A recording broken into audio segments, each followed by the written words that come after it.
चलिए, नमस्कार प्यारे साथियों, मैं कुमार विनय। साथियों, आज हम इस वीडियो सीरीज को आगे बढ़ाते हुए वित्त आयोग के बारे में बातचीत करने वाले हैं। तो आइए बिना किसी देरी किए वित्त आयोग के बारे में पढ़ लेते हैं। चूंकि हमारे पास में लिमिटेड समय है तो मैं ये चूंकि वीडियो ही है, एक रिकॉर्डेड वीडियो है जो कि आपको उपलब्ध करवाया जा रहा है, इसलिए बिना किसी देरी किए हम लोग इसकी शुरुआत करेंगे। तो आइए आज वित्त आयोग के बारे में हम बातचीत करेंगे। जैसे कि यहाँ पर दे रखा है, मैंने कुछ पॉइंट्स लिख रखे हैं ताकि मुझे ज्यादा समय ना हो आपको पढ़ाने में, इसलिए मैंने यहाँ पर कुछ पॉइंट्स जो है वो पहले से लिख रखे हैं। जैसे कि मैं बात करूं, पहला पॉइंट्स मैंने यहां पर लिखा है, वित्त आयोग का जो गठन है मेरे साथियों वो किसके द्वारा किया जाता है। अगर ऐसा सवाल आपसे पूछा जाए तो याद रखना, इसका गठन मेरे साथियों राष्ट्रपति यानी कि प्रेसिडेंट साहब जो हैं वो इसका गठन करते हैं। तो भाई अगर आपसे पूछा जाए कि इसका गठन किसके द्वारा किया जाता है तो राष्ट्रपति महोदय के द्वारा इसका गठन किया जाता है। दूसरी बात, पूछा गया है क्या वित्त आयोग की प्रकृति क्या है। प्रकृति का मतलब इसका नेचर कैसा है, इस आयोग का उल्लेख कहां पर है, इस आयोग का जिक्र कहां पर है। तो क्या संविधान की किताब में कहीं पर इसका जिक्र है, तो मैं कहूंगा जी, संविधान की किताब में एक अनुच्छेद में इसका जिक्र है। और इसीलिए जब भी किसी संस्था की या जब भी किसी आयोग का जिक्र उल्लेख विवरण संविधान में होता है तो उसकी जो प्रकृति है वो होती है संवैधानिक। तो याद रखना, वित्त आयोग की प्रकृति कैसी है, संवैधानिक है। और संवैधानिक को आप अंग्रेजी में किस नाम से जानते हैं, कॉन्स्टिट्यूशनल। क्या बोलते हैं मेरे साथियों, कॉन्स्टिट्यूशनल आप इसे कहते हैं। तो इसकी प्रकृति कैसी है, कॉन्स्टिट्यूशनल है, संवैधानिक इसकी प्रकृति है, इसका जिक्र संविधान में है। अगर आपसे यह पूछा जाए कि कौन से अनुच्छेद में इसका जिक्र है तो याद रखना आर्टिकल नंबर 280 में इसका जिक्र है। यहां पर खैर दे ही रखा है, पूछा है केवल अनुच्छेद कौन सा इससे संबंधित है, तो मेरे दोस्त आर्टिकल नंबर 280 जो है वो इससे संबंधित है, ये बात आपको याद रखना है। फिर राष्ट्रपति महोदय इसका जो गठन करते हैं वो कितने सालों के लिए करते हैं, यानी कि इसका कार्यकाल कितना, इसका टेन्यूअर कितना है। तो याद रखना, राष्ट्रपति किसी भी वित्त आयोग का गठन जो है वो 5 वर्ष के लिए करते हैं, है ना। किसी किसी समय पर वर्षों की अवधि बढ़ा दी जाती है। जैसे मैं आपको बताऊं मेरे साथियों, तो कुछ वित्त आयोग ऐसे भी हैं जहां पर 5 वर्ष से बढ़ाकर उनका कार्यकाल 6 वर्ष कर दिया गया था। अच्छा, इसकी संरचना, इसके स्ट्रक्चर की अगर हम चर्चा करें, इसकी संरचना में कौन कौन सी चीजें हैं, तो याद रखना इसकी संरचना में अगर हम बात करें तो इसकी संरचना में एक होता है अध्यक्ष। याद रखना, वित्त आयोग जो होता है उसमें अध्यक्ष की संख्या कितनी है, एक है मेरे दोस्त। वहीं पर सदस्यों की संख्या कितनी है, how many members in finance commission, तो याद रखना there are 4 members in finance commission. तो 4 सदस्य होते हैं, एक अध्यक्ष होते हैं, ये बात आपको याद रखना है। वित्त आयोग का क्या काम है, ये किस लिए गठित किया जाता है, तो वित्त आयोग का गठन किस लिए किया जाता है, तो याद रखना वित्त आयोग जो है वो करों का बंटवारा करता है, डिस्ट्रीब्यूशन ऑफ टैक्सेस। भाई देश के अंदर जो टैक्स का कलेक्शन होता है, देश के अंदर मेरे साथियों जो टैक्स का कलेक्शन होता है, उन टैक्स को राज्यों को, केंद्र शासित प्रदेशों को और केंद्र सरकार को बांटने के लिए यही अनुशंसा करता है। तो याद रखना इसके कार्य में क्या लिखूंगा मैं, करों का बंटवारा करना, डिस्ट्रीब्यूशन ऑफ टैक्सेस। तो यहां पर लिखेंगे करों का बंटवारा, करों का बंटवारा करना इसका फंक्शन है, यानी कि डिस्ट्रीब्यूशन ऑफ टैक्सेस। मैं लिख भी देता हूं, डिस्ट्रीब्यूशन, डिस्ट्रीब्यूशन ऑफ टैक्सेस। तो करों का बंटवारा करना मेरे साथियों इसका काम है। फिर आपसे पूछा गया है कि अभी तक कुल कितने वित्त आयोग का गठन राष्ट्रपति महोदय कर चुके हैं, तो याद रखना टोटल ओवरऑल की अगर मैं बात करूं तो 16 वित्त आयोग का गठन जो है वो राष्ट्रपति जी के द्वारा अभी तक कर दिया गया है। ठीक है, एक बार रिवीजन कर लीजिए, वित्त आयोग का गठन राष्ट्रपति प्रेसिडेंट महोदय करते हैं। दूसरी बात, वित्त आयोग की प्रकृति, इसका जिक्र संविधान के अनुच्छेद 280 में है, इसलिए इसकी प्रकृति संवैधानिक कॉन्स्टिट्यूशनल हो जाती है।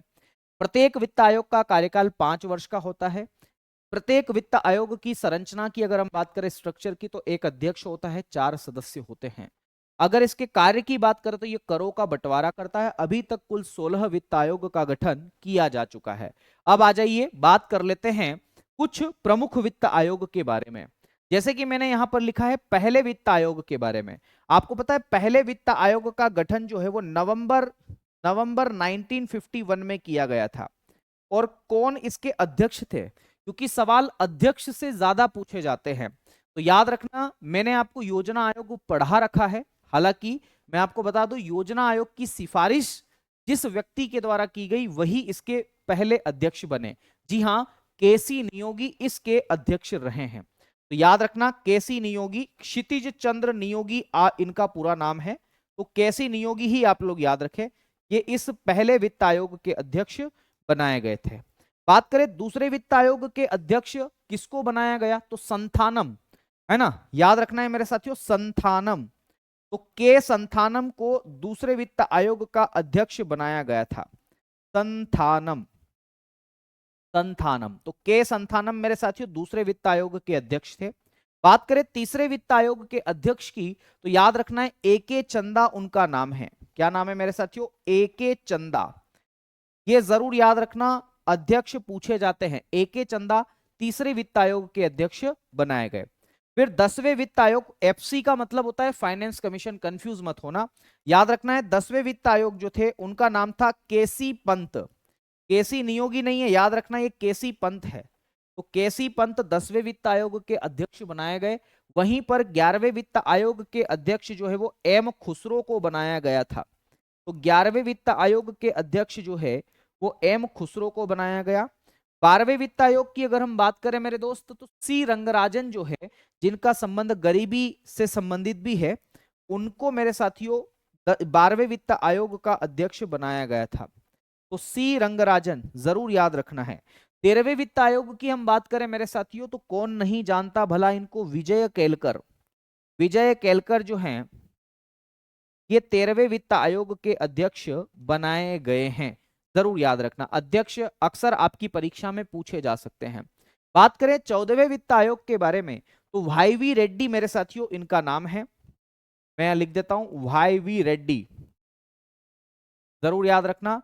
15वें वित्त आयोग के बारे में अगर हम चर्चा करें मेरे दोस्त, तो इनका नाम है एन के सिंह, नंद किशोर सिंह, है ना, एन के सिंह या नंद किशोर सिंह जो है वो मेरे दोस्त 15वें वित्त आयोग के अध्यक्ष बनाए गए हैं। ये बात आपको याद रखना। अब देखो 16वें वित्त आयोग की हम बात करते हैं, जो कि अपने आप में एक महत्वपूर्ण फाइनेंस कमीशन है। क्यों, क्योंकि अभी हाल ही में इसका गठन किया गया है। तो 16वां वित्त आयोग मेरे साथियों नवीनतम वित्त आयोग है, ये बात आपको याद रखना है। और इसके अध्यक्ष जो हैं वो अरविंद पनगड़िया को बनाया गया है। तो याद रखना अरविंद पनगड़िया, जी हां, ये वही अरविंद पनगड़िया जी हैं जिनका संबंध नीति आयोग से भी रहा है। ठीक है, तो अरविंद पनगड़िया जो है वो मेरे साथियों 16वें वित्त आयोग के अध्यक्ष है। अगर आपसे ये पूछा जाए मेरे दोस्त कि 16वें वित्त आयोग का गठन जो है वो कब किया गया, इसको कब गठित किया गया, तो याद रखना है 31 दिसंबर 2023 को इसका गठन किया गया, है ना। 31 दिसंबर 2023 को क्या किया गया मेरे दोस्त, इस 16वें वित्त आयोग का गठन किया गया। फिर आपसे सवाल ये पूछा जा सकता है कि भैया बताइए ये 16वां वित्त आयोग जो है ये अपनी रिपोर्ट भारत सरकार को या केंद्र सरकार को कब देगा, तो 31 अक्टूबर 2025 तक ये अपनी रिपोर्ट सौंपेगा। ठीक है, तो यहां पर ध्यान रखना कि ये जो है 16वां वित्त आयोग ये अभी कार्य कर रहा है, याद रखना वर्तमान में नवीनतम है। और ये अपनी रिपोर्ट कब सौंपेगा मेरे साथियों, तो 31 अक्टूबर 2025 तक ये अपनी रिपोर्ट जो है वो भारत सरकार को देगा, इस बात को याद रखना है। इसकी सिफारिशें भारत में कब लागू की जाएगी, भैया ये जो रिपोर्ट देगा उसमें जो रिकमेंडेशन देगा वो सिफारिशें भारत में 5 सालों के लिए लागू की जानी है। तो वो कब लागू की जाएगी, तो याद रखना मेरे दोस्त वो लागू की जाएगी आपके 1 अप्रैल 2026 से आने वाले 5 वर्षों तक। तो याद रखेंगे मेरे दोस्त 1 अप्रैल 2026 से आगामी 5 वर्षों तक, क्या याद रखना है, आगामी 5 वर्षों तक, 5 वर्षों तक इसकी सिफारिशें जो है वो देश के अंदर लागू होगी। तो इतनी तमाम बातें मैंने आपको वित्त आयोग से संबंधित बताई है। अब आप लोगों के लिए एक होमवर्क मैं दे रहा हूं, आपको कमेंट बॉक्स में उसका जवाब देना है। और जवाब ये देना है कि मेरे साथियों, कौन सा वित्त आयोग ऐसा है जिसका कार्यकाल 5 वर्ष का नहीं 6 वर्ष का रहा है। जरूर आप कमेंट बॉक्स में मुझे जवाब देंगे। मैं आप सभी के कमेंट्स को पढ़ता हूं। और याद रखिएगा, अगले किसी शानदार टॉपिक के साथ पुनः आपसे मुलाकात करूंगा। आपकी कमेंट्स के बेस पर टॉपिक्स जरूर लूंगा। तो मुझे आंसर दीजिएगा कि कौन सा वित्त आयोग 6 वर्ष का रहा। और दूसरी बात कि आप अगले वीडियो में किसके बारे में बातचीत करना चाहते हैं, उसके बारे में हम डिस्कस करेंगे। चलिए, आज के लिए इतना ही। शुक्रिया, धन्यवाद, जय महाकाल, राधे राधे, नमस्ते, जय श्री राम।